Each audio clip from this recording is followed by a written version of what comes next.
setiap kita, Gereja Betel Indonesia, Rumah Persembahan. Baik, kita akan mulai ibadah kita saat hari ini.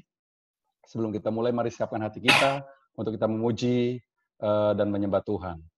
Mari kita bersatu dalam doa. Bapak, terima kasih buat kebaikan-Mu. Terima kasih buat anugerah-Mu buat hari ini. Terima kasih buat setiap kami, para peserta umat-Mu yang hari ini, yang ada di rumah, yang hari mendengarkan acara seminar ini. Tuhan, satu hal, Engkau disenangkan, dimuliakan. Dan setiap kami mengalami berkat-berkat Tuhan. Secara khusus buat pembicara hari ini, Bapak Pendeta Jarod yang akan menyampaikan sesuatu yang baru bagi setiap kami dalam episode yang kelima ini. Tuhan, terus tambah-tambahkan hikmat, kebijaksanaan. Dan buat setiap kami juga, para peserta umat-Mu jemaat, yang ikut terlibat dalam kegiatan ini, yang ikut ambil bagian dalam kegiatan ini, biarlah Engkau memberkati setiap kami. Dan kami yakin dan percaya, ada pemulihan, ada perubahan dalam setiap rumah tangga, keluarga demi keluarga. Ini pujian kami, ini penyembahan kami Bapa. Dalam nama Yesus Kristus, kami berdoa dan mengucap syukur. Haleluya. Amin. Mari kita sama hati kita untuk memuji dan menyembah Tuhan. Caranya adalah kata-kata ajaib, mempelai. Dan saya tidak percaya buat malam hari ini setiap kita yang hadir, kita diberkati Tuhan yang luar biasa. Bagi yang di Zoom, mari kita berikan jempolnya. Bagi Bapak Ibu, mari beri tepuk tangan. Dan kami mengundang pembicaranya hari ini, Bapak Pendeta Dr. Jarod Wijanarko. Kami persilakan, Pak.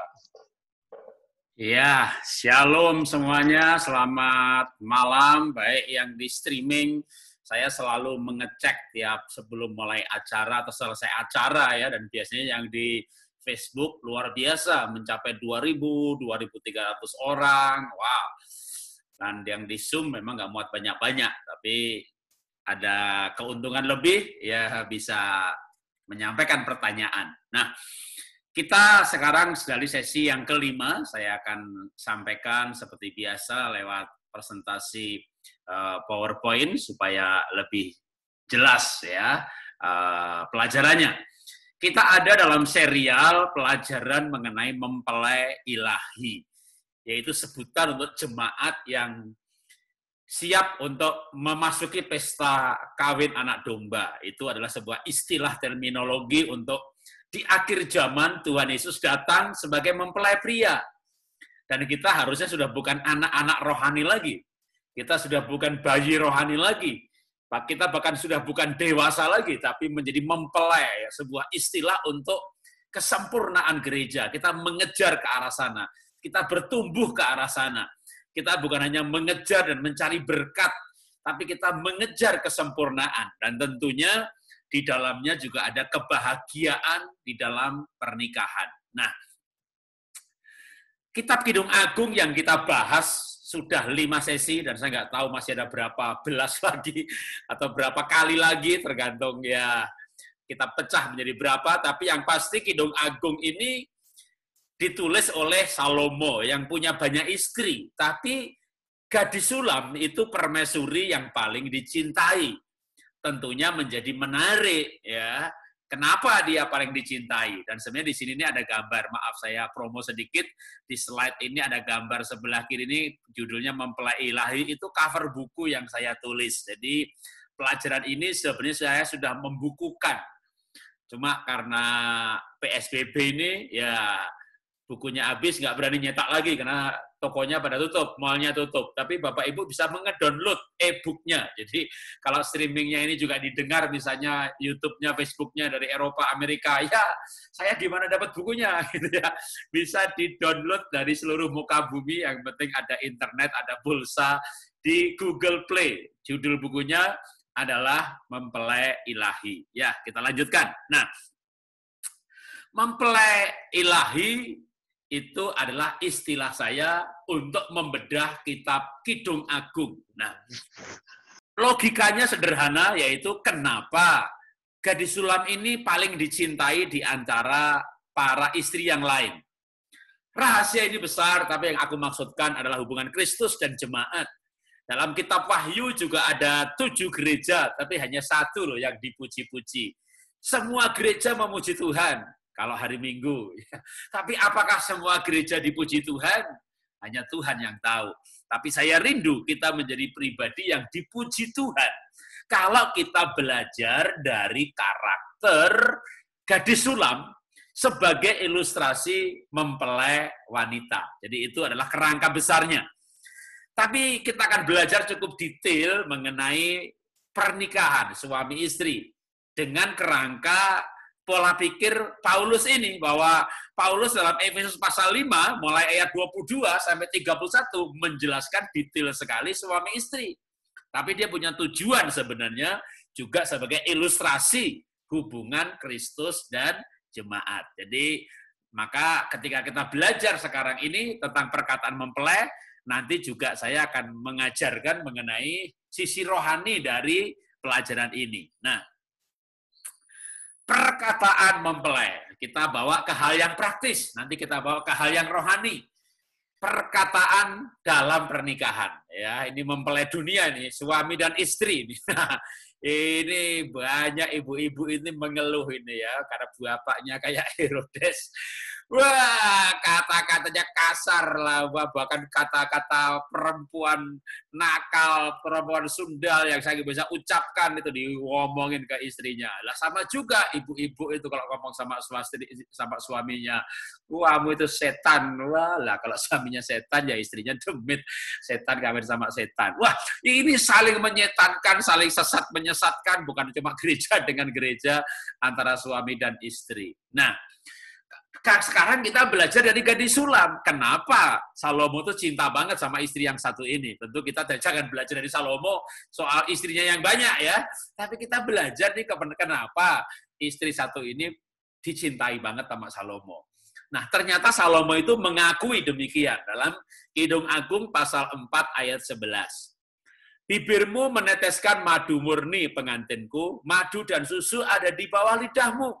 Dan bau pakaianmu seperti gunung Libanon. Madu itu kan manis. Susu itu melambangkan minuman yang banyak vitamin dan mineralnya. Atau saya pertajam ayat ini dengan ayat yang lain. Kidung Agung pasal 7 ayat 9. Kata-katamu manis bagaikan anggur. Ya, anggur itu mengalir kepada kekasihku dengan tak putus-putusnya.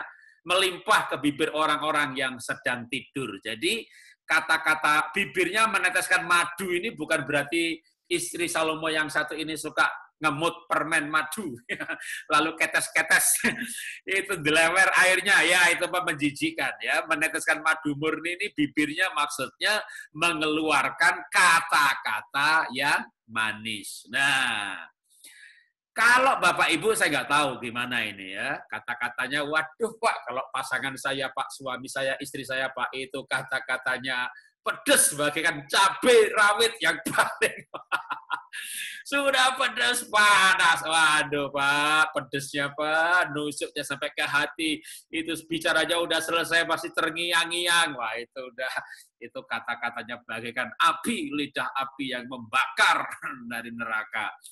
Ini suami istri mengakui bahwa kata-katanya manis. Nah, kita per detail lagi sekarang. Kata-kata yang manis itu apa sih? Maka saya berikan istilah tadi, tema kita adalah kata-kata ajaib. Bukan diajari sulapan bim, salabim, tapi kata-kata ajaib itu sederhana. Tolong, terima kasih, dan maaf. Jadi kalau nyuruh itu ya pakai kata tolong, ya kan? Kalau salah ya minta maaf. Kalau pasangannya berbuat sesuatu, apa sih susahnya bilang terima kasih itu? Bukannya diem aja, dikasih makan diem aja, dibuatin kopi diem aja. Begitu kopinya kurang panas, memangnya restoran lo teriak-teriak lo. Ya, ini kata-katanya ngaco ya. Tapi kalau kata-katanya manis, maka itu adalah sebenarnya 3 hal yang sederhana: tolong, terima kasih, dan maaf. Nah, ada lagi yang namanya kata-kata manis itu sebenarnya kata-kata dorongan atau kata-kata suportif. Kenapa kata-kata suportif? Karena baik istri atau suami, salah satu tentunya bisa mengalami letih lesu, capek.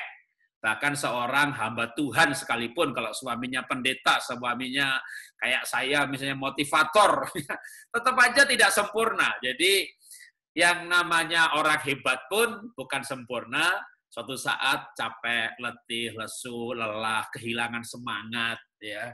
Semangatnya ada, tapi kecapean jadi sensitif. Nah, gimana Kalau kita, saya dan Anda itu menjadi pasangan yang suportif. Pasangan suportif itu kalau pasangannya lagi gagal, ya Pak, saya doakan pasti kok Pak, kalau sekarang ini gagal, nggak mungkin lah gagal terus-menerus. Tuhan pasti membuat indah pada waktunya, gitu ya. Kalau pasangannya kayak lagi stres, Pak, saya bantu dalam doa ya. Saya bodoh, nggak ngerti masalah. Kalau kamu cerita pun mungkin saya juga nggak ngerti, tapi saya bantu dalam doa. Wah, itu lebih baik ya. Berkata merendahkan diri, bilang bodoh, nggak ngerti, tapi saya bantu dalam doa, gitu. Daripada, kamu tuh kalau ada masalah tuh cerita sama saya, biar aku tuh ngerti, gitu. Padahal diceritain nggak ngerti-ngerti juga. Waduh, alasannya mau mendoakan, tapi minta datanya marah-marah, gitu ya. Ini juga bukan, ini nggak suportif ya. Mari kita belajar berbicara yang baik, karena namanya menikah itu 50 tahun hidup bersama, pasti akan selalu berbicara. Sebelum mendoakan, sebelum mendukung, sebelum yang lain-lain, ya maka berbicara itu awalnya. Ketika awalnya sudah salah langkah lalu bertengkar, ya sudah ya. Maka belajar memberikan kata-kata dorongan atau supportive couples. Hidup ini tidak mudah, penuh perjuangan, apalagi sekarang ini ya. COVID-nya berhenti, dampak ekonominya nggak berhenti. Baru dimulai dampak ekonominya. Jadi ada yang memperkirakan nih krisis ekonominya bisa 2-3 tahun loh. Jadi siap-siap menjadi teman seperjuangan. Sengaja saya kasih foto saya dan istri, foto di gubuk, pakai baju, bukan baju, pakai kaos batik oblong. 100.000 dapat 5 biji. Ya, saya itu paling senang pamer kesederhanaan ya. Yang lain kan pamer kekayaan ya kan. Kaosnya bermerek, di foto, jebret, upload. Ya, masuk deh pastor InStyle. Masuk gereja palsu. Wah, kaosnya 10 juta, 100 juta. Naik sepedanya 90 juta. Kalau saya naik sepeda, nggak mungkin mau naik pastor InStyle. Saya di rumah punya sepeda satu. Dipakai pergantian antara saya dan pembantu. Sepedanya sama. Tetangga saya bingung, Pak, kok sepedanya sama pembantu gantian? Nah iya, emang gantian, dong sama lah pembantu sama bos, sepedanya mau bedain. Wah, Pak Jarod tuh harusnya sepedanya merek ini, merek itu. Wah, tak lihat emang teman-teman saya mereknya itu. Wah, 90 juta. Saya bilang, itu sepeda yang mahal itu 90 juta, wah genjotnya enteng banget. Lah makanya Pak, loh makanya gimana? Beli yang itu ya bodoh namanya.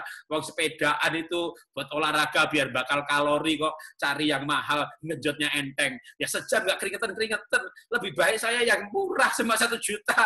20 menit udah gembrobios. Ya, artinya saya mau membagikan kesaksian hidup. Kita ini siap melimpah, tapi juga siap hidup sederhana. Nah, kalau karena pandemi ini, mudah-mudahan Bapak Ibu tetap melimpah ya. Tapi kalau gara-gara pandemi ini lalu mengalami kesusahan, kalau punya sepeda mahal dijual aja. Bilang aja tuh Pak Jarod juga sepedanya cuma 1,5 juta, dipakai berdua bergantian apa pembantunya. Nah, kalau Bapak mau hidup sederhana, saya yakin ibunya senang. Kalau ibu mau hidup sederhana, bapaknya senang. Karena zaman sekarang ini zaman ya. Sekali lagi mohon maaf, mudah-mudahan Bapak Ibu tidak terkena dampak COVID, ekonominya tetap berkelimpahan. Tetapi kalau kayak saya ini hamba Tuhan, saya pikir juga nggak kurang-kurangnya pelayanan. Lah perusahaan saya bangkrut ya saudara, IFA bangkrut tahun yang lalu. Jadi lalu yang satu lagi perusahaan namanya Happy Holy bukan sekolah ya, yang perusahaan. Kami menerbitkan buku dan dimasukin ke Gramedia. Lah Gramedianya di mal-mal tutup semuanya. Aduh, setiap hari kita mikir gimana akhir bulan ini bisa gaji karyawan secara penuh nggak? Karena bulan lalu kita potong dan kita juga rasanya nggak tega, tapi memang cash flow-nya nggak ada. Nah, dalam kondisi seperti ini, maka suami istri perlu sehati. Sehati apa? Menghadapi masalah bersama-sama, tetap berkata-kata manis. Kalau harus sederhana, ya sederhana. Teman perjuangan, pasangan sejati itu teman perjuangan, teman penderitaan. Di dalam keadaan yang tidak baik pun, tetap berkata-kata manis. Kalau bonusnya banyak, omsetnya melimpah, wah ya puji Tuhan, haleluya, itu biasa. Menurut saya orang ateis juga dapat gaji, dapat bonus, mereka ya tertawa-tertawa. Tapi kalau hari ini, di dalam pandemi ini, dan terkena dampak, jujur saya juga terkena dampak gitu ya. Tapi kita bersuka cita, kita tetap ramah antara suami istri. Suami istri yang sehati tetap ramah dalam kondisi seperti ini, menghadapi krisis pandemi bersama-sama, itu jauh lebih enak ya. Kan kita waktu janji nikah dulu gimana janjinya? Tuhan, aku berjanji di hadapanmu untuk hidup dalam suka dan suka, nggak mau susah.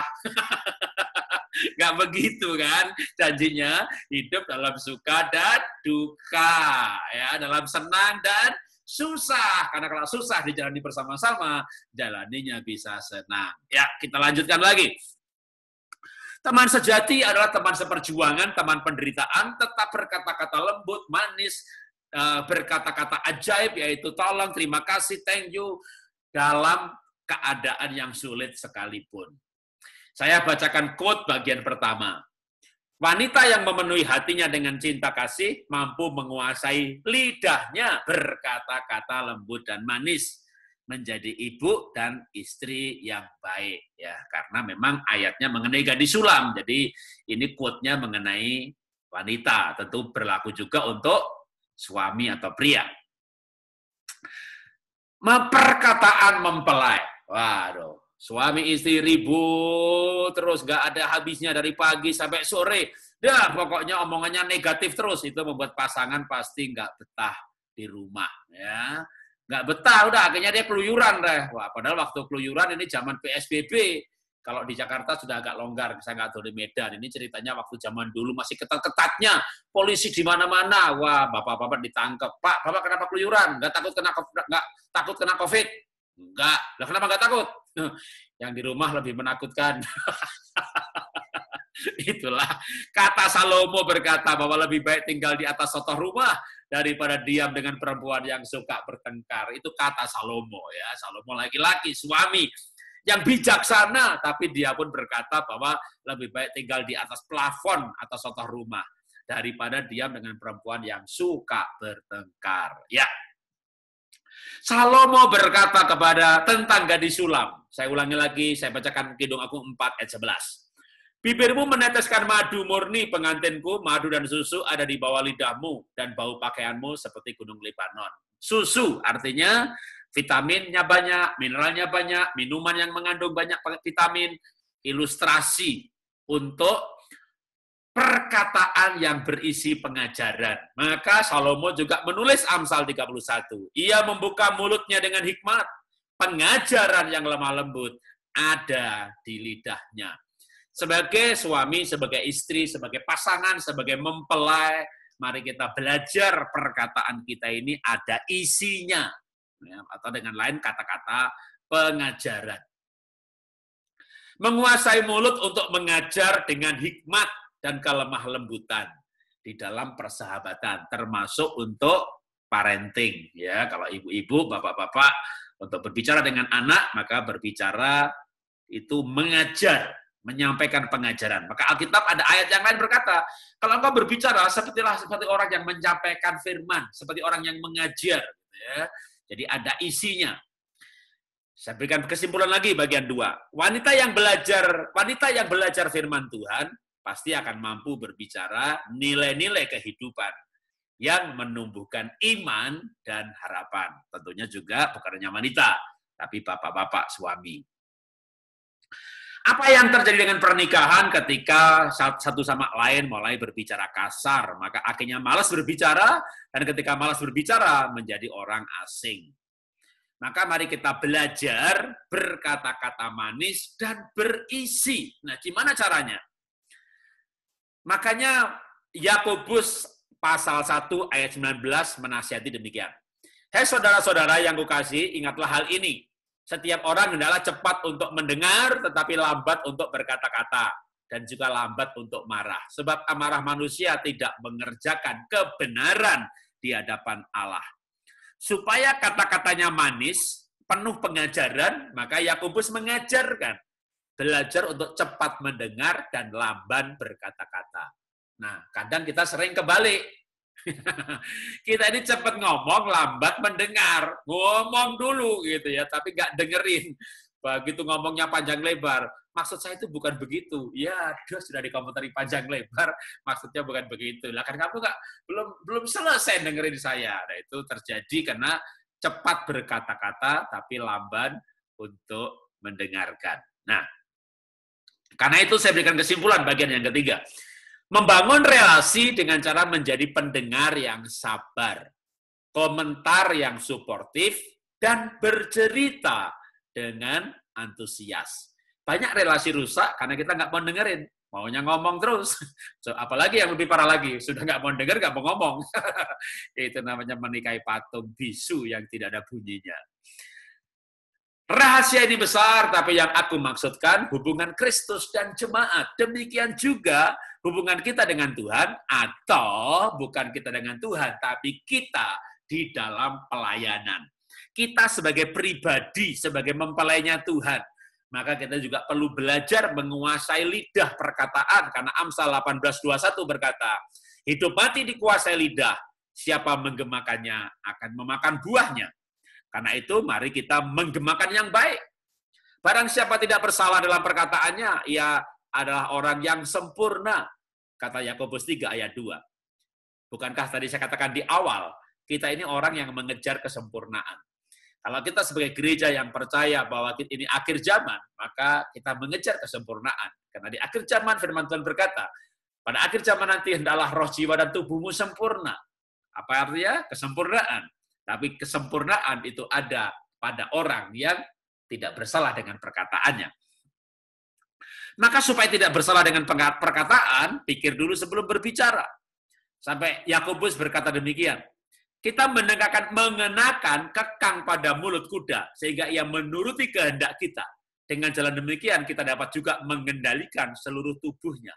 Kuda, mulutnya dikendalikan, seluruh tubuhnya terkendali. Wow. Jadi kalau saudara bisa mengendalikan mulut saudara, saudara itu kemungkinan besar bisa mengendalikan seluruh hidup saudara. Makanya orang yang mengendalikan lidah itu sempurna. Maka orang yang ngomongnya nyerocot aja ya, dan banyak salah lagi. Ngomong cepet tapi bener ya bagus, otaknya emang double prosesor gitu ya. Ngomongnya cepet nggak ada salahnya. itu memang IQ tinggi, double processor itu. Tapi kalau ngomongnya udah cepat, salah semuanya. Jadi gimana supaya kita nggak salah perkataan? Ya memang kita harus memperkuat pengajaran, memperkuat pengertian, atau dengan cara belajar sabar mendengar, lambat berbicara, cepat mendengar.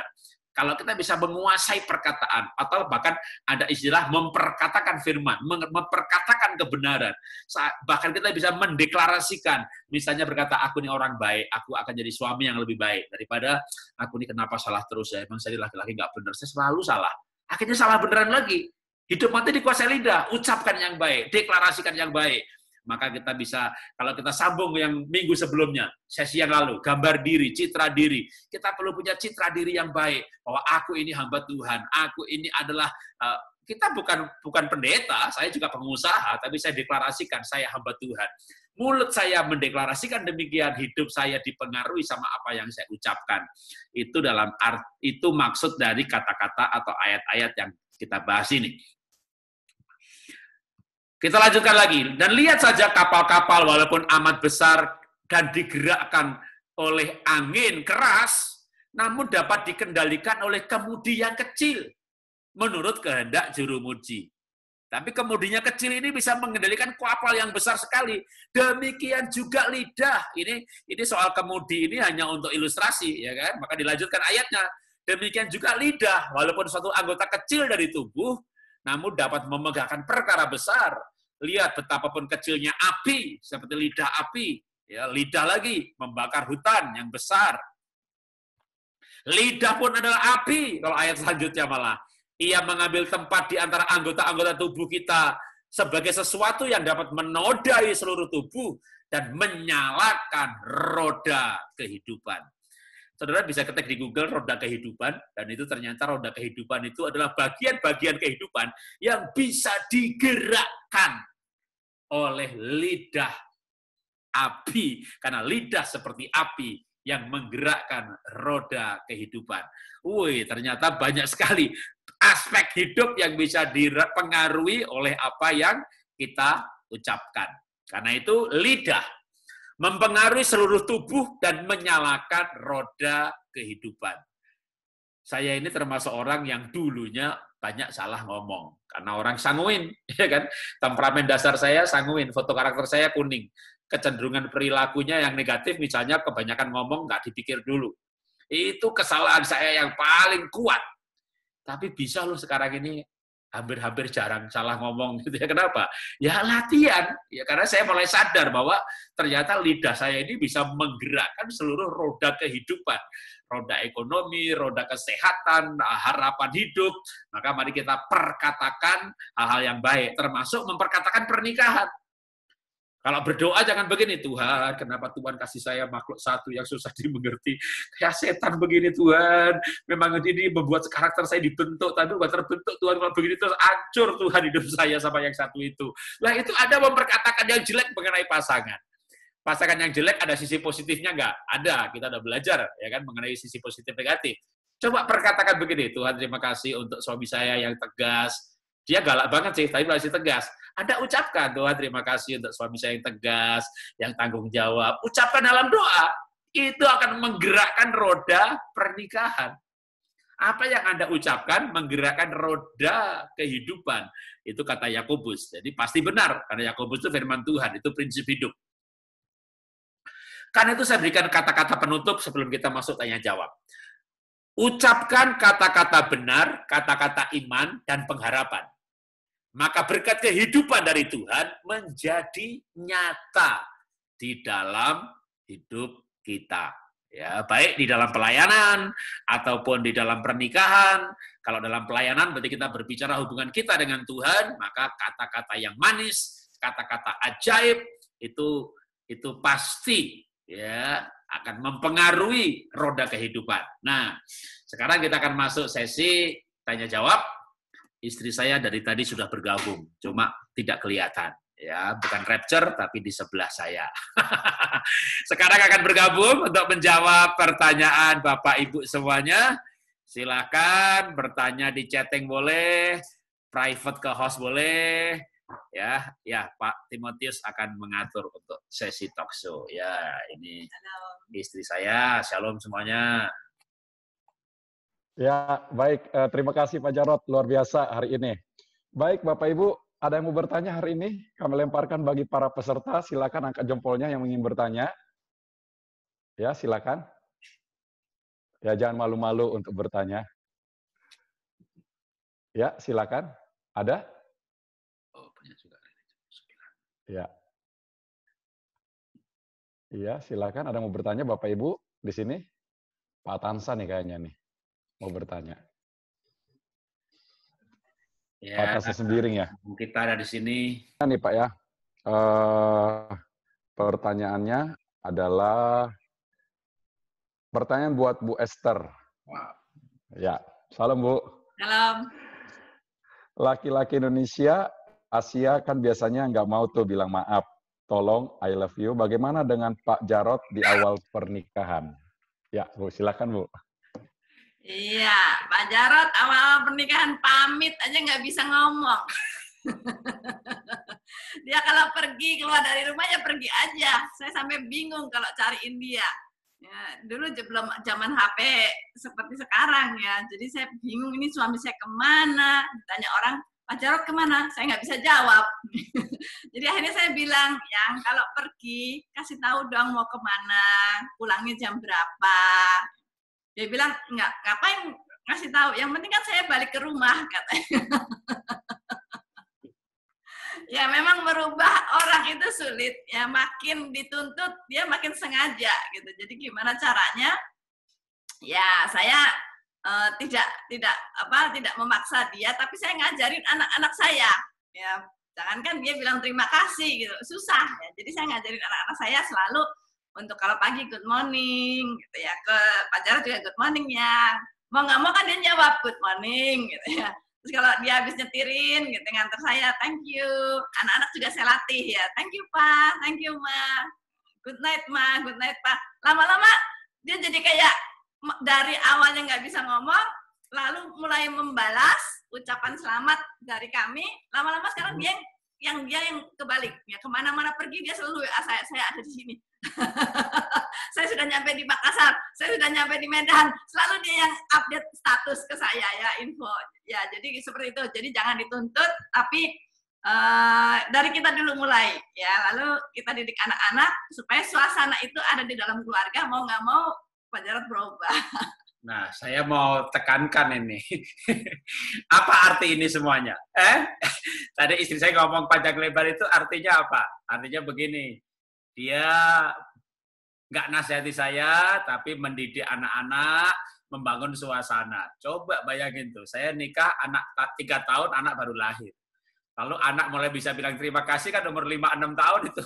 Berarti saya itu menjadi orang yang bisa bilang terima kasih, I love you, kira-kira 10 tahun setelah menikah.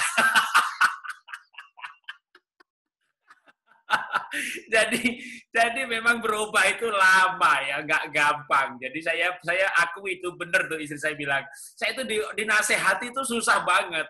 Untuk bilang terima kasih, maaf, I love you. Sampai anak-anak umur 2, 3, 4 tahun, 4 tahun, 5 tahun, apalagi 6 tahun lah. Kalau anak 6 tahun kan berarti saya menikah udah 9 tahun.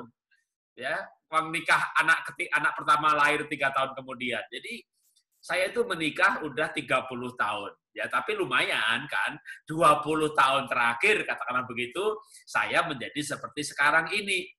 Tapi berubahnya cukup lama. Jadi memang ya saya berharap dengan mengajarkan ini nanti malah Bapak Ibu ini nggak perlu 10 tahun ya, lebih bahagia dari saya. Tapi kalau nggak diajarkan, ada loh yang sudah menikah 30 tahun juga pasangannya masih belum bilang terima kasih, nggak minta tolong, udah menderita tuh 30 tahun. Saya ini, istri saya ini saya nggak mesra sama dia itu 10 tahun kira-kira. Tapi kan puji Tuhan 10 tahun berubah.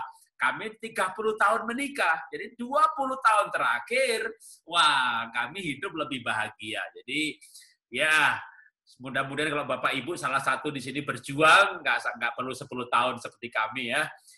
Saya berdoa supaya lebih cepat karena saya dulu nggak ada yang ngajari kayak begini. Di gereja kan seminarnya pokoknya Roh Kudus, doa, akhir zaman gitu.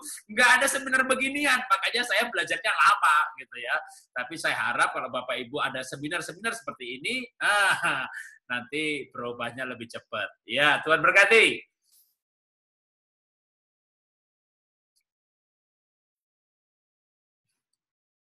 Ya, terima kasih Pak. Ya. Baik, hari ini mungkin yang di sebelah kanan kirinya ada pasangannya. Mari kita sama-sama katakan ajaib. Love you.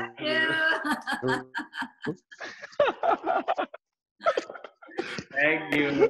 Baik, ini ada dari peserta Zoom ya. Dari peserta Zoom ini dari Ibu Yeti ya. Tadi mau bertanya ya Bu Yeti, silakan Bu Yeti. Ya, silakan Bu Yeti. Di unmute dulu, Bu. Unmute-nya ya. Oke, ya silakan Bu Yeti. Pertanyaan saya sama seperti kemarin saya sudah share di grup Zoom meeting ini. Itu keponakan saya.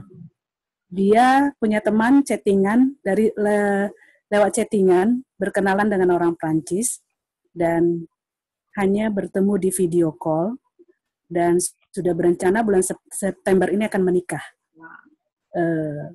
Catatan, orang Prancis ini ateis. Ya, jadi bagaimana sikap kami sebagai keluarga untuk memberikan nasihat yang baik kepada dia. Pada dasarnya si keponakan kami ini sudah sangat berniat menikah dengan orang Prancis ini. Minta ini ya, inputnya supaya kami juga bisa bersikap bijaksana menyikapi keponakan kami ini.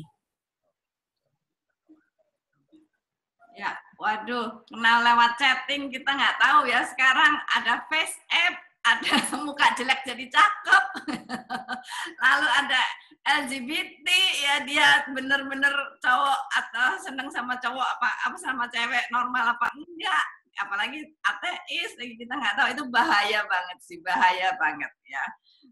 Lalu nanti kalau dia ke Perancis dibawa ke negara orang, ya nanti di sana jadikan apa kita nggak tahu. Ya memang ibu bukan orang tuanya, nggak punya hak untuk melarang, apalagi ini anak sudah dewasa, ya paling bisa kasih nasihat aja, kasih tahu fakta-fakta, ya yang pacaran aja, rumah tangganya belum tentu harmonis, ya padahal pacaran itu kan masa perkenalan, tahu karakternya, tahu keluarganya. Ini kamu yang nggak tahu keluarganya, nggak tahu karakternya, beda negara, kamu berani nih mau ambil resiko, ya paling cuma bisa nasihatin sih Bu, sama ajak doa.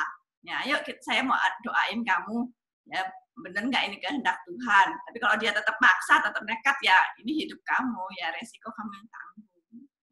Ya, mudah-mudahan itu laki-laki baik ya, tapi memang kalau beda negara itu beda culture. Jadi saya bulan lalu Zoom seperti ini dengan wanita bijak Eropa. Jadi dari Belanda, dari Brussels, kami baru bikin Zoom seperti ini.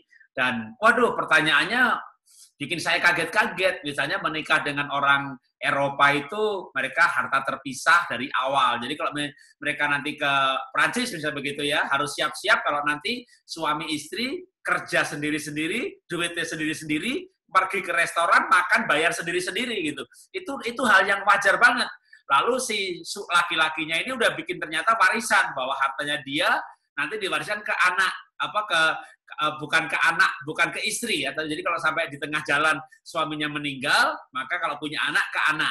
Kalau nggak punya anak diwariskan ke adiknya. Jadi pokoknya benar-benar si orang Indonya ini nggak dapat apa-apa. Itu saya dapat pertanyaan waktu Zoom begini dengan komunitas wanita Eropa itu, waduh.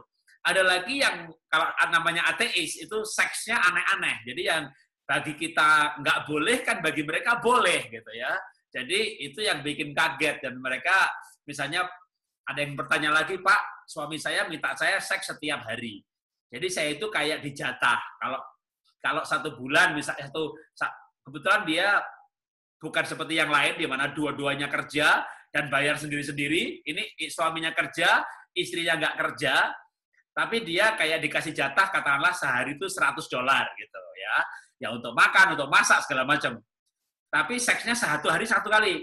Nah kalau 1 hari dia nggak ngasih layanan, itu dipotong $100.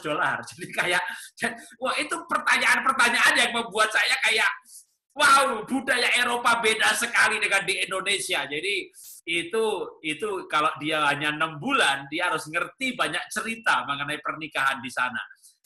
Dia perlu berkenalan dengan orang Indonesia yang sudah pindah ke sana supaya diceritain aneka cerita seperti saya yang katakan ini. Ini hanya sebagian aja karena kemarin saya seminar 2 jam kalau tak ceritain semuanya, waduh panjang sekali. Nah, kalau dia mendengar itu semuanya dan tetap mau menikah, jangan sampai nanti dia sampai di sana kaget, stres, stroke, mati dah gitu ya. Jadi kalau dia, wah nggak apa-apa kok, nanti saya diminta seks setiap hari, nggak apa-apa, $100 lumayan. Ya bayar, habis itu udah punya duit kan, terus pergi bayar sendiri-sendiri. Ya nggak apa-apa juga, daripada sini.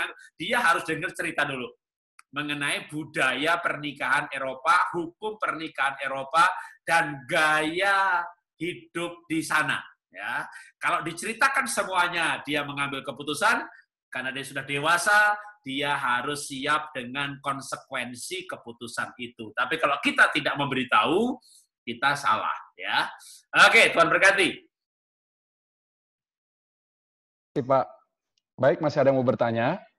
Ini ada pertanyaan Pak dari Facebook, dari jemaat nih. Pertanyaannya, dia bilang gini, Salam, semoga damai sejahtera dari Tuhan Yesus menyertai kita senantiasa. Baru saja saya membaca Alkitab, dan ada sesuatu yang saya tidak pahami, Dalam surat Rasul Paulus kepada umat di Korintus, itu di Korintus pasal 11 ayat 5-15, mengenai hiasan kepala wanita. Mohon penjelasannya Pak, terima kasih, Tuhan Yesus memberkati. Oke, di mana tadi? Ke Korintus ya. Sebentar. Saya mesti cari. Korintus 15. Korintus pasal 11. Korintus, sebentar ya, pakai Alkitab digital. Jadi Korintus pasal 11. Ya, ayat 5. Ayat 5. Oke. Tetapi tiap-tiap perempuan yang berdoa atau bernubuat dengan kepala yang tidak bertudung menghina kepalanya. Sebab ia sama dengan perempuan yang bercukur rambutnya. Oh ya, dan seterusnya. Ya, begini. Jadi pada waktu itu di Yahudi ya ada budaya ya, di mana laki-laki itu harus kalau dia melayani Tuhan, misalnya beberapa aturan seputar rambut ya, wanita itu harus pakai tudung, pakai kayak kalau sekarang itu pakai jilbab ya, pakai penudung tutup. Kalau dia enggak, itu dianggap kayak seorang laki-laki yang gundul. Jadi itu memang kalau enggak dianggap enggak sopan gitu ya. Itu karena budaya di sana pada waktu itu. Wanita harus pakai tutup kepala, pakai tudung kepala, pakai jilbab. Laki-laki kalau dia imam nggak boleh mencukur jenggotnya, ya godeknya ini alis ini nggak boleh dipotong karena itu sebagai tanda bahwa dia menyerahkan hidupnya kepada Tuhan.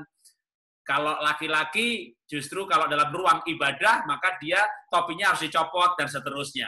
Kecuali topi bagian belakang di sini. Kalau orang Yahudi ada topi kecil di sini ya.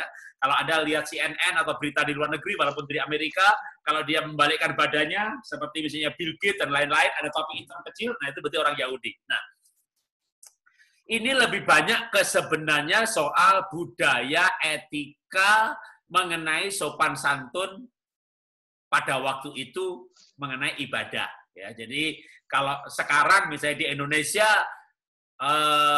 kayak istri saya juga nggak pakai tudung itu ya nggak masalah, tetap dianggap sopan aja ya itu tidak masalah ya. Tapi kalau misalnya Bapak Ibu ada di negara di mana itu masih menjadi moral di sana ya maka harus diikuti.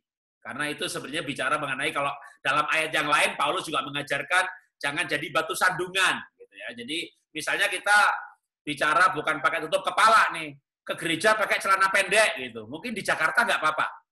Ya, saya lihat masih ada orang ke gereja pakai celana pendek aja atau di Eropa gitu. Tapi ada di Jawa Tengah, di kampung saya gitu. Waduh, itu dianggap orang uraan nggak ngerti sopan santun gitu. Jadi bukan soal tutup kepala nih, pakaian nih. Ya pakai, tapi di Eropa itu ya ke gereja pakai celana pendek ya oke aja gitu. Nah, ini adalah etika di mana di setempat berlaku, maka tidak boleh dilanggar. Karena dengan demikian, kalau dilanggar, kita menjadi batu sandungan. Ke gereja pakai kaos boleh apa enggak, gitu ya. Kalau di Jakarta, mungkin, ya, apalagi kalau di Australia, pendetanya naik panggung, pakai kaos, tapi dikasih jaket, kasih jas casual. Itu biasa. Tapi di gereja ortodok, gereja tradisional, waduh, jangankan kaos, saya pakai baju lengan panjang dasi, tapi enggak pakai jas. Waduh, Pak, bisa balik ke hotel enggak, Pak? Diambil deh jasnya, Pak. Kalau enggak nanti dikomplain. Nah, itu contohnya. Jadi, ada hal-hal yang dianggap tidak sopan pada kelompok masyarakat tertentu. Nah, kalau di Yahudi, maka itu soal tudung kepala, soal jilbab, itu di Yahudi sebenarnya sama dengan di Timur Tengah. Ya. Wanita nggak pakai tutup kepala itu ya dianggap wanita murahan.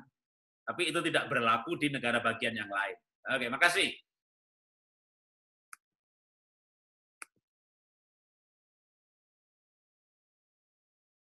Ya, terima kasih Pak. Yuk. Baik, ada yang mau bertanya buat peserta di Zoom ini? Ya, silakan. Ada yang mau bertanya? Ya? Pak Perlin ya? Pak Perlin Jebua ya, mau bertanya ya? Ya Pak, silakan Pak.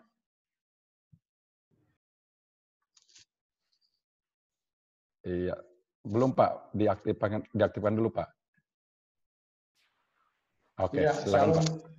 Shalom Pak, saya sungguh diberkati tadi dengan tuntunan dari Bapak. Saya tertarik tadi dengan 3 kata ajaib ini. Saya bukan bertanya, tapi sedikit saya belajar bagaimana 3 kata ajaib ini juga di awalnya, apalagi sebagai laki-laki kadang gengsi menyampaikannya ini Pak. Tetapi setelah mengenal Tuhan, tentu ini kata-kata yang seharusnya terus ada dalam kehidupan keluarga. Yang tantangan sekarang yang kita alami adalah kepada anak-anak ini Pak sekarang untuk terus bisa belajar bagaimana 3 kata ajaib ini bisa keluar dari hati mereka, dari perkataan mereka, sehingga ini juga menjadi berkat. Nah, mungkin yang saya ingin sedikit bertanya, Pak, bagaimana ya supaya suasana 3 kata ajaib ini terus ada dalam kehidupan suami istri juga, ya, terus bisa bertahan dan anak-anak juga bisa memahami dan menerapkannya dalam kehidupan mereka. Itu saja, Pak, mungkin pertanyaan dari saya. Terima kasih, Pak. Ya, kita membiasakan ya. Jadi saya nggak bisa nuntut orang lain untuk berkata yang 3 kata ajaib, tapi dari saya dulu. Jadi selalu saya kalau bangun pagi juga good morning, I love you. Terus saya peluk. Kalau saya peluk Pak Jarod, pasti kan dia juga peluk saya, nggak mungkin dia nggak mau. Nah, Pak Jarod juga susah, orangnya jarang dipeluk ya. Jadi kalau saya biasakan diri peluk anak saya, good morning, I love you. Nanti dia akan seperti itu ke papanya, kaget pertama Pak Jarod. Lama-lama dia terbiasa juga. Sekarang itu jadi kebiasaan. Jadi memang mulailah dari diri kita dulu, Pak.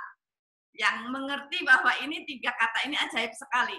Minta maaf juga gitu, walaupun kita sebagai orang tua, ya kadang kita marahin anak gitu ya. Atau kita juga tahu kita salah. Nggak apa-apa, kita bilang, Mama tadi minta maaf ya. Soalnya tadi Mama emosi.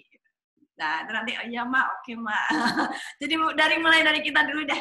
Gitu, Pak. Ya, dan betul-betul ajaib ya. Jadi misalnya, kalau dulu nih kan kita belajar dari orang, mewarisi ya. Kita belajar atau mewarisi dari orang tua kita. Bapak kita tahu betul nih bapak kita berantem dan kita ngerti bener nih ini bapak yang salah gitu kan. Kita anak-anak kan walaupun masih kecil ya nggak bodoh-bodoh banget kan, kita ngerti lah ini kali ini bapak yang salah nih, dan kita ngeliat ini kita liatin gitu, nggak minta maaf tuh nggak minta maaf gitu ya, malah kita dipanggil sama ibu kita, dia tuh bapakmu tuh ya, nanti kalau kamu gede jangan kayak bapakmu gitu. Jadi kita tuh dipanggil ibu kita, dan ibu kita tuh jelek-jelekin suaminya ya, ibu kita jelek-jelekin bapak kita.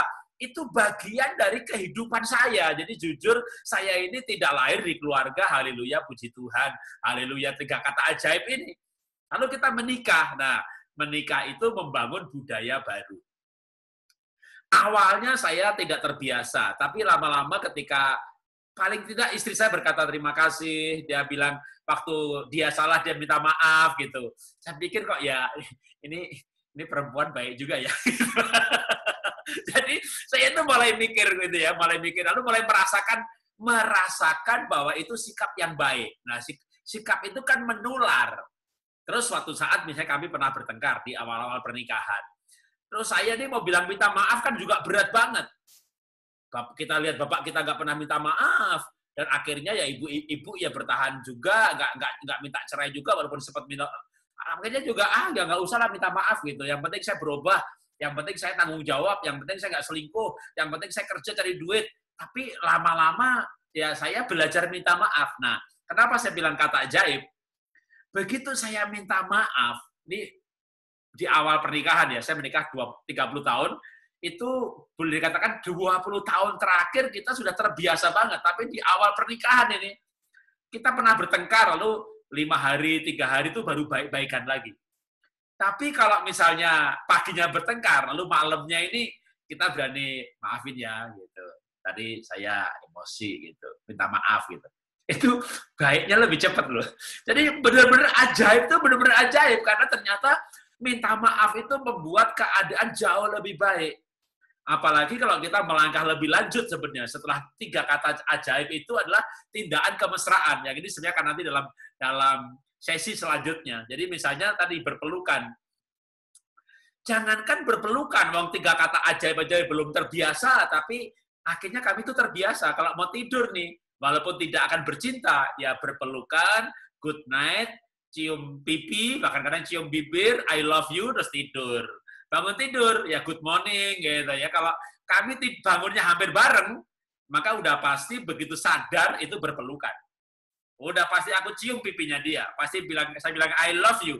Tapi kadang-kadang dia bangun duluan, karena saya tidurnya pules banget, dia bangun duluan. Terus habis bangun, dia biasanya duduk doa gitu ya. Lalu setelah itu bangunnya saya belakangan. Ya udah, begitu bangun belakangan, pasti saya bilang good morning, lalu saya ke kamar mandi, lalu setelah itu pasti berpelukan. Nah, waktu berpelukan, good morning, I love you, itu jadi kebiasaan yang lama-lama jadi kebutuhan, dan yang penting bukan kebutuhan sih, itu seperti membangun suasana hari itu. Jadi ketika hari itu dimulai dengan pelukan, bilang I love you, ya itu membangun hari itu suasananya suasana cinta. Nah, maka membiasakan itu susah, tapi ketika sudah menjadi perilaku dan gaya hidup, itulah yang membuat sebenarnya banyak orang, Pak, kok bisa sih Pak menikah 30 tahun, hampir kayak 20 tahun terakhir nggak bertengkar Pak, gitu. Kok bisa ya? Karena kami membiasakan diri, I love you, maaf, thank you, tolong, terima kasih, gitu. Jadi itu dibiasakan, maka ketika kayak gini, terang itu terbit, gelap kan nggak usah diusir ya. Kita nggak usah tengking-tengking gelap loh. Matahari itu terbit aja nih, gelap hilang sendiri. Jadi begitu dalam rumah itu mesranya hidup, ya bertengkarnya hilang. Jadi sebenarnya kita nggak usah malam-malam, pagi siang dulu. Dalam nama Yesus, roh pertengkaran, kami usir gitu ya. Kalau begitu mesra kan nggak bertengkar. Begitu ketawa kan nggak marah saya. Masa habis sambil ketawa, kurang ajar kamu ya, gila kamu ya. Itu orang gila beneran saudara ya. Sambil ketawa marah-marah gitu. Jadi menurut saya mestinya kita begitu merasakan dampaknya dari yang disebut kata ajaib, nanti kita pasti benar-benar akan ketagihan, addiktif gitu ya. Karena ini tadi Yakobus berkata, hidup mati itu dikuasai lidah. Jadi begitu kita menggemakan, itu roda kemesraan, roda komunikasi, roda relasi, roda hubungan, roda kehidupan pernikahan, itu berputar seperti yang kita ucapkan. Maka kita mengawali hanya dengan terima kasih, tolong, maaf. Nanti kan rodanya berputar tuh. Tiba-tiba bukan hanya terima kasih juga, I love you-nya muncul, ya, murah hatinya muncul, kata-kata ajaib positifnya muncul, kata-kata dorongannya muncul. Maka ini sebenarnya menggerakkan roda kehidupan. Oke, terima kasih. Ini yang perlu kita latih ya, khususnya bagi orang Batak ya. Kalau orang Batak itu nggak ada bahasa kata maaf. Iya, kalau orang Batak biasanya minta maafnya dari body language-nya ya, dari gaya dia gitu. Kebanyakan. Jadi hari ini memang kita sebagai orang Batak perlu berlatih untuk mengucapkan kata maaf. Karena kata maaf ini tidak ada bahasa Bataknya. Mungkin maaf, udah gitu.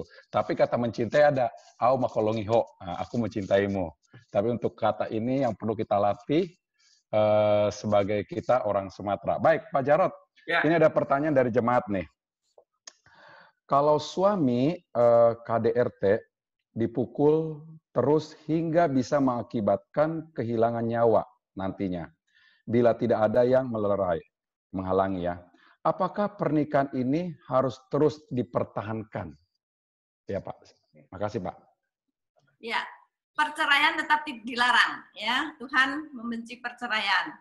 Jadi kalau sampai mengancam nyawa, lebih baik berpisah sementara, cari tempat yang aman.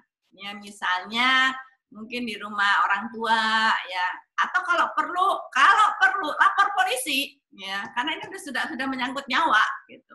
Tapi tetap tidak boleh perceraian dan tetap harus didoakan.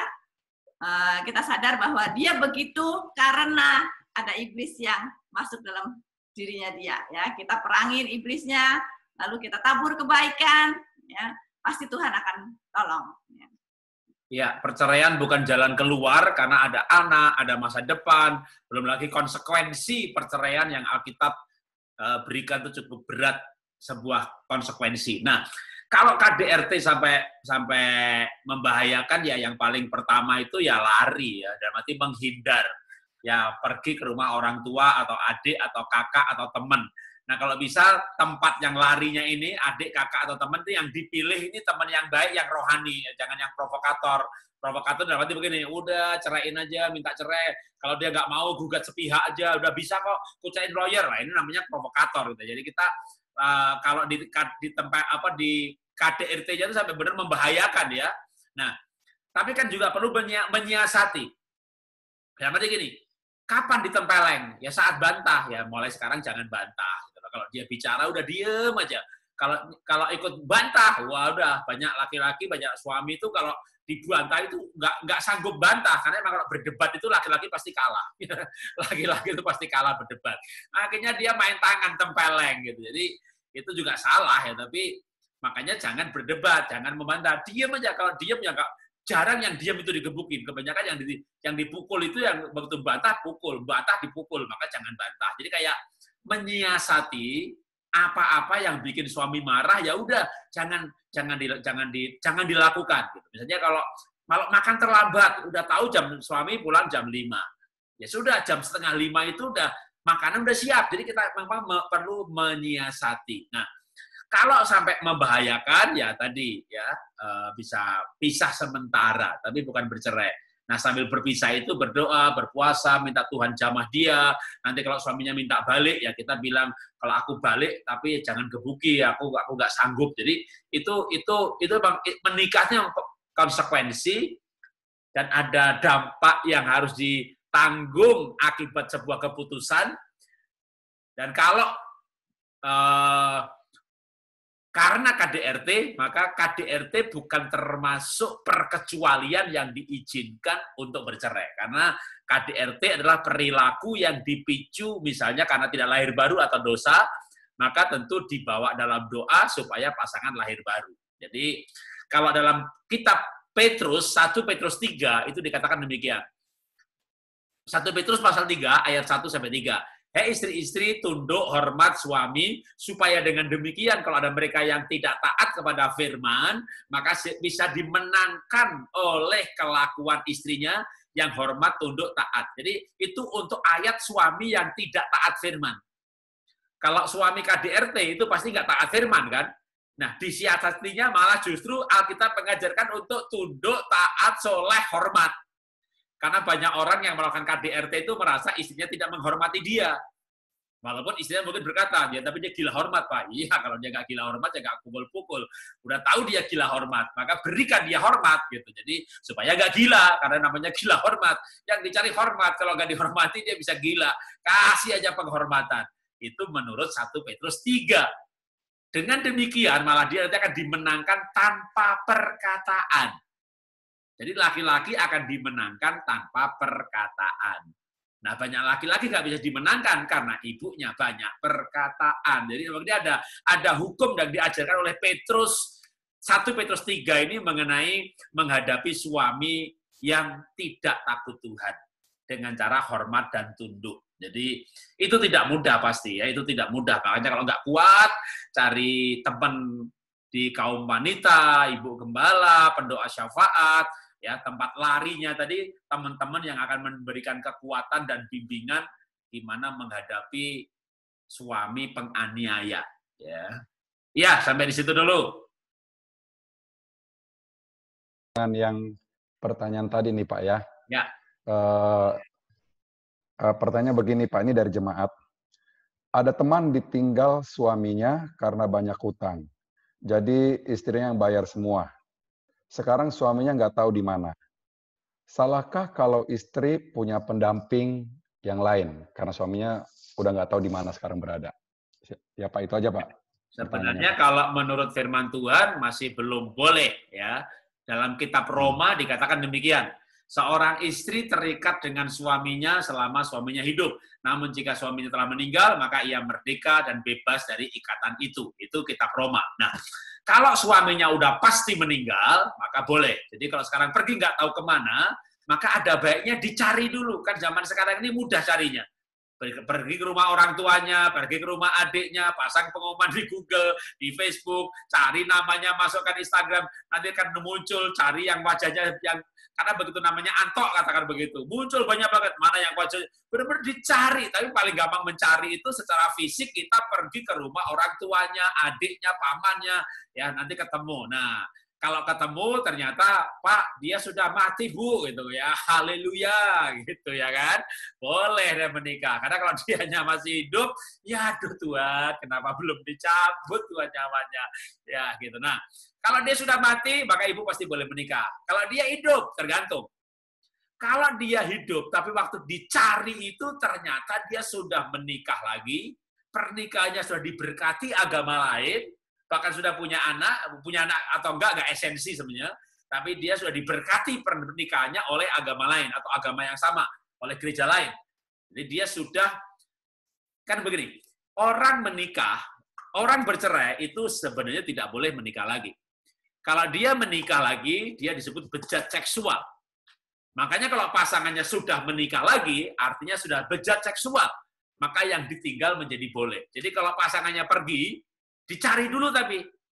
Ya, kalau statusnya belum jelas, saya yakin nggak ada gereja pendeta yang berani berkata boleh atau tidak. Makanya cari dulu kejelasan. Pak, saya cari suami saya, Pak. Dia lagi stres, Pak, di Gubuk dekat Danau Toba, Pak. Ya sudah, kalau gitu hibur dan pulihkan lagi supaya nggak stres, ya, bawa pulang gitu. Wah, saya cari, Pak, dia sudah mati, puji Tuhan, ya. Saya cari, Pak, dia sudah menikah, Pak, anaknya sudah 2, Pak. Betul, Pak, ini saya bisa hadirkan saksi. Nah, kalau dia sudah menikah lagi, saya termasuk berkata yang ditinggal menikah lagi ini menjadi boleh. Tapi kalau dia tidak menikah lagi, nggak boleh, ya. Yang udah pasti boleh itu kalau yang pergi ini udah mati, itu udah pasti boleh. Itu semua gereja sepakat, ya. Tapi kalau yang pergi ini udah menikah lagi dan nikahnya itu sudah diberkati, ya, oleh gereja atau agama lain. Dia pindah agama lalu menikah lagi. Ini kalau bilang boleh itu boleh. Tapi kalau mau bilang kehendak Tuhan, kalau bilang kehendak Tuhan yang terbaik, yang sempurna, itu selibat. Ya, itu sempurna. Betul-betul kehendak Tuhan yang terbaik adalah selibat, tidak menikah seumur hidup sampai nanti dipanggil Tuhan. Itu terbaik. Tapi kalau menikah itu diizinkan. Jadi ada beberapa hal yang kejadian yang bisa diizinkan. Tapi kalau statusnya nggak jelas, saya percaya ibu mau nanya atau bapak mau nanya kepada gereja atau pendeta manapun juga, pasti nggak ada yang berani menjawab. Karena itu memang semua masalah atau persoalan itu harus diketahui datanya dengan jelas. Supaya, karena juga banyak pendeta dan gereja kan takut. Nanti kalau mau diberkati, tahu-tahu suaminya muncul, undung. Bapak pendeta salah, aku ini suaminya, kenapa Bapak satukan? Bapak mempersatukan perjinahan. Waduh, pendetanya dituntut, dicopot sama sinode, masukkan pas gereja palsu, masuk sosmed, masuk. Dan ini urusannya panjang gitu ya. Maka gereja, pendeta biasanya juga sangat hati-hati dalam memberikan jawaban. Maka saran saya, supaya bisa mendapat jawaban yang jelas, suami atau istri yang kabur, yang pergi itu jangan nanyanya pendeta, nanti saya nggak tahu Pak dia kemana, hidup apa mati saya juga nggak tahu. Walau kalau Bapak Ibu nggak tahu, aku juga nggak tahu jawabannya. Ya, bawa data yang jelas, Pak sudah mati Pak, ini kuburannya, ini surat dari lurahnya Pak, mati Pak gitu. Nah ya, maka sambil mencari sambil berdoa. Sambil mencari sambil berdoa. Ya. Nanti Tuhan buka jalan dah. Ya, oke, berikutnya. Oke, baik Pak. Waktunya udah lewat. Wah, waktunya begitu cepat berputar. Kalau masih ada terakhir, bolehlah kalau ada pertanyaan. Oke, yang terakhir silakan. Ya, yang terakhir. Ya, silakan yang terakhir mau bertanya. Oke. Dari yang Zoom silakan. Ada? Oh ya, ini. Ibu Awen. Ah, ya Ibu Awen. Silakan, Bu. Salam. Salam. Shalom. Ya. Ini saya shalom Pak Jara sama Ibu. Selamat malam. Ini saya mau nanya, ada saudara famili saya, dia sama suaminya udah cerai, tapi dia belum dalam Tuhan waktu cerainya. Dan setelah cerai, suaminya udah punya istri lain, dia sendiri sekarang ikut udah terima Tuhan Yesus, maksudnya udah Kristen. Dan punya anak 1 dari hasil perkawinan dia yang lama. Pertanyaan saya, kalau saudara saya ini yang cewek ini mau menikah lagi, boleh nggak dalam agama Kristen? Ini banyak pertanyaan kawin cerai ini malah jadi. Ya, saya jawab singkat deh. Nanti ada sesi khusus juga boleh. Jadi gini, tadi kan menikah, cerai sebelum bertobat, lalu suaminya sudah menikah lagi. Nah, Sebenarnya kalau pasangannya sudah menikah lagi itu, yang ditinggal ini menjadi boleh. Apalagi kalau itu kejadiannya sebelum bertobat ya, lalu bercerai, lalu bahkan pasangannya ini udah menikah lagi. Jadi yang menikah lagi ini sebenarnya kalau dia dulu pernikahannya itu sudah bertobat ya. Dan dalam kekristenan kalau bercerai kan nggak boleh menikah lagi. Karena Alkitab berkata begini, barang siapa menceraikan istrinya, lalu dia menikah lagi, ia berbuat zina. Barang siapa menikahi istri yang diceraikan, ia berbuat zina. Jadi hukum pernikahan Kristen tidak boleh bercerai. Dengan jelas Alkitab berkata Tuhan membenci perceraian, Maleakhi 2 ayat 14. Lalu murid-murid datang sama Tuhan Yesus, Tuhan, tapi kenapa Musa atau Perjanjian Lama ada surat cerai? Itu karena kedegilan hati kamu. Jadi pada prinsipnya pernikahan Kristen tidak mengajarkan boleh bercerai. Kalau boleh bercerai, konsekuensinya hanya satu, yaitu selibat sampai mati, tidak menikah, suami dan istri. Menceraikan istrinya, menikah lagi zina. Istri yang diceraikan, menikah lagi zina, gitu. Ya, jadi nggak boleh. Tapi memang masalahnya kalau waktu menikah ini belum bertobat, atau tadi, siapa yang begitu bercerai, yang menikah lagi menjadi bejat seksual. Nah, kalau pasangannya bejat seksual, maka yang ditinggalkan itu bisa menjadi, ada gelas jatuh. Maka pasangan yang ditinggalkan bejat seksual ini menjadi boleh gitu. Jadi itu asal pasangannya yang pergi itu sudah menikah lagi, maka yang ditinggal menjadi boleh. Itu kalau bilang boleh, sekali lagi ya, segala sesuatu yang boleh bukan berarti kehendak Tuhan. Bahkan bolehnya pun termasuk degil sebenarnya. Tapi itu diizinkan, ya, kategori diizinkan. Kalau mau sempurna itu selibat. Jadi mungkin saya berikan pengertian begini soal diizinkan. Bangsa Israel itu dirancang sama Tuhan untuk teokrasi. Tuhan sendiri yang menjadi raja mereka, dan perwakilan Tuhan adalah nabi. Jadi kayak Nabi Musa, ya, Nabi Samuel, lalu para hakim-hakim itu para nabi-nabi. Pas zamannya Samuel, bangsa Israel minta raja. Mereka datang kepada Samuel, kami mau raja seperti bangsa lain. Samuel bilang sama Tuhan, Tuhan marah. Itu bangsa Israel ini tegar tengkuk, mereka melawan aku yang diberontak, aku tuh raja mereka. Samuel sampaikan kepada bangsa Israel, ya tapi kami mau raja Tuhan dan raja yang lain juga. Akhirnya Tuhan bilang begini sama Samuel, ada konsekuensinya ya, bayar pajak dan sebagainya. Bangsa Israel bilang, kami tanggung.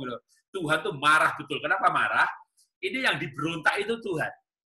Tapi akhirnya Tuhan bilang sama Samuel, ya sudahlah kalau mereka tuh mau, diizinkan. Ya, akhirnya bangsa Israel punya raja. Saul yang pertama, lalu Daud dan seterusnya. Jadi Israel punya raja itu bukan kehendak Tuhan, tapi diizinkan. Nah, waktu diizinkan, Tuhan itu juga bilang begini, memang itu bangsa yang degil. Jadi kalimat yang digunakan itu sama. Waktu bangsa Israel minta cerai, degil gitu. Minta raja juga degil. Tapi ya diizinkan, karena Tuhan itu baik, ya diizinkan. Nah, waktu bangsa Israel punya raja, itu ya Tuhan itu bukan begini, ya sakarmu dewek gitu, ya enggak. Itu Tuhan itu bilang sama Samuel, ya urapi itu Saul, ya disuruh mengurapi juga. Begitu ketemu, disuruh berkati juga. Daud itu diberkati juga, diurapi juga sama Samuel. Jadi pernikahan-pernikahan yang diizinkan itu masih bisa diberkati juga, ya. Tapi itu diizinkan. Jadi kalau mau isi hati Tuhan yang sempurna, itu adalah monogami, menikah sekali seumur hidup, tidak ada perceraian dan tidak ada pernikahan kedua. Itu hukum umum. Nah, hukum-hukum perkecualian, keadaan-keadaan khusus, sebenarnya tidak boleh diputuskan hanya dengan sebuah tanya-jawab lewat seminar atau Zoom seperti ini. Maka ini sebenarnya wewenang gembala. Karena kan saya ini jawab, tapi nggak tahu latar belakang. Ya, nanti bisa bilang misalnya, ini saudara saya ini bercerainya sebelum bertobat. Lah ini kalau tahu gembalanya datang, Pak, itu aku yang berkati, Pak. Aku yang baptis. Nggak salah saya ya. Jadi untuk kawin cerai ini harus lewat konseling dari gembala setempat. Nanti gembalanya akan ngecek datanya. Ya, makanya kalau di Indonesia tuh menikah itu karena anak saya kemarin menikah juga, waduh, surat keterangan perjaka, surat keterangan belum menikah, kalau bercerai, surat keterangan cerai, itu syaratnya lengkap sekali. Makanya pernikahan itu pendeta akan menikahkan, tapi dia akan mengecek segala sesuatunya. Maka kalau saya hanya bisa memberikan opini, ya, dan ini harus nanti kata akhirnya di gembala yang menangani. Jadi saya sarankan itu yang ditinggal suaminya atau bercerai, lalu suaminya udah menikah lagi. Sekarang yang ditinggal gimana nih? Nah, ini perlu konsultasi dengan pendetanya, ya, supaya latar belakangnya diselidiki dengan teliti. Karena juga sekali lagi gereja juga tidak mau salah di hadapan Tuhan dalam hal menikahkan kedua. Itu termasuk hal yang peka, tapi tetap yang namanya masalah itu harus ada solusinya. Seperti dilarang bercerai, sama juga kan dilarang membunuh. Membunuh kan dosa. Tapi orang yang membunuh bertobat diampuni enggak? Orang yang membunuh setelah pernah membunuh bertobat boleh jadi pendeta apa enggak? Nah ini sama juga, bercerai itu dibenci Tuhan, dilarang. Tapi kan ini terjadi sebelum bertobat. Kalau sudah, ada solusi enggak? Mestinya setiap dosa itu ada solusi. Tapi juga enggak boleh gereja pendeta gegabah, andaikan ini sebuah keadaan yang belum boleh dinikahkan. Jadi itu yang membuat saya akan selalu menyarankan untuk menghubungi gembala setempat. Ya, nanti kalau misalnya gembalanya bingung, nah biar gembalanya hubungin saya. Gitu, ya. Saya banyak dihubungin pendeta yang bingung juga, saudara ya. Pendetanya udah tahu datanya, tapi begitu Pak pendetanya yang hubungin saya, Pak datanya ini udah jelas. Oke, kalau datanya lengkap, Pak, pendapat saya begini, gitu. Saya berani tegas. Nanti gembala yang mengambil keputusan, gitu ya. Karena saya bukan gembala, saya pengajar. Pengajar biasanya dimintai nasihat oleh gembala ketika gembala butuh masukan sebagai second opinion, pendapat kedua lah kira-kira gitu ya. Nah, saya banyak sekali membantu para pendeta dengan pengajaran soal juga termasuk diantaranya kawin dan cerai. Tapi kalau sekarang ini pengajaran mempelai ini harusnya membuat jemaat tidak bercerai. Ya, jemaatnya bahagia gitu. Tapi kalau udah yang terlanjur ini nanti boleh kita bikin seminar mengenai perceraian boleh ya, karena memang ini juga masalah jemaat yang harus diatasi. Jadi pelajaran berbeda dengan mengatasi masalah. Kan nggak mungkin mengajarkan begini, maling nggak apa-apa, nanti kan diampuni juga, atau membunuh nggak apa-apa. Enggak. Ya. Tapi kalau sudah membunuh, kan harus dicarikan solusi. Jadi saya setuju juga dengan para gembala yang menghadapi jemaatnya, sudah ada masalah, Pak. Sekarang masalah ini kan harus ditangani, harus diberikan solusi penyelesaian.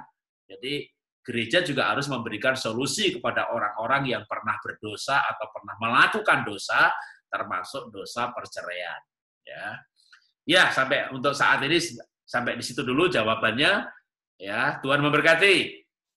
Ya, terima kasih Pak. Baik, ini masih ada pertanyaan-pertanyaan, tapi karena waktunya sudah habis, kami minta maaf buat semua jemaat. Minggu depan kita bisa ketemu lagi dengan acara ini. Dan kita akan bahas buat pertanyaan-pertanyaan daripada Bapak Ibu. Baik, buat Pak Jarod, bisa kasih kesimpulannya Pak untuk hari ini Pak? Iya, jemaat yang dikasih Tuhan, ya Tuhan merancang pernikahan itu sakral. Bahkan begitu sakralnya, Alkitab mengajarkan pernikahan itu lambang hubungan kita dengan Tuhan. Makanya orang itu kalau nikahnya nggak benar, bukan saya menghakimi ya, kayaknya hubungan dengan Tuhan juga nggak benar. Jadi pernikahan itu sakral, diilustrasikan hubungan kita dengan Tuhan. Tapi kalau kita, atau dibalik, kalau kita hubungannya dengan Tuhan benar, mestinya Tuhan yang benar itu mengajari kita mengasihi pasangan. Jadi kalau ada orang berkata, saya melayani Tuhan, tapi nggak mengasihi istrinya, nah Tuhan yang mana nih? Jangan-jangan bukan Tuhan Yesus, tapi Tuhan sinode, Tuhan gereja, Tuhan mamon, Tuhan apalagi. Ya, jadi kalau melayani Tuhan Yesus, pasti Tuhan Yesus mengajarkan untuk mengasihi pasangan. Jadi hubungan kita dengan Tuhan akan tercermin dalam hubungan pernikahan. hubungan pernikahan menjadi cermin atau ilustrasi, kalau hari ini istilah kita, ya, lambang hubungan kita dengan Tuhan. Karena itu ayo kita perbaiki hubungan dengan Tuhan, tetapi juga perbaiki hubungan dengan pasangan. Kalau kita mengasihi sesama, kan Tuhan Yesus berkata, kalau engkau mengasihi orang yang lemah, orang miskin, engkau mengasihi aku. Nah, sekarang kita bikin sedikit berbeda versi. Kalau kita mengasihi istri kita, mengasihi suami kita mengasihi Tuhan. Atau ada ayat berkata begini, hei istri-istri, tunduklah kepada suamimu seperti kepada Tuhan. Itu mengandung arti yang kedua, kalau susah menghormati suami, hormatilah demi Tuhan. Jadi itu mengandung arti, kalau susah tunduk kepada suami, lakukanlah itu seolah untuk kepada Tuhan. Maka itu pernikahan dalam konsep bahwa ini hubungan kita dengan Tuhan. Tuhan memberkati. Wah, luar biasa. Mari kita beri tepuk tangan bagi yang dijemari angkat jempolnya. Terima kasih, God bless you. Biarlah hari ini, mari kita senantiasa memperkatakan kata-kata ajaib. God bless you. Terima kasih buat Pak Jarot, buat firman-Nya hari ini.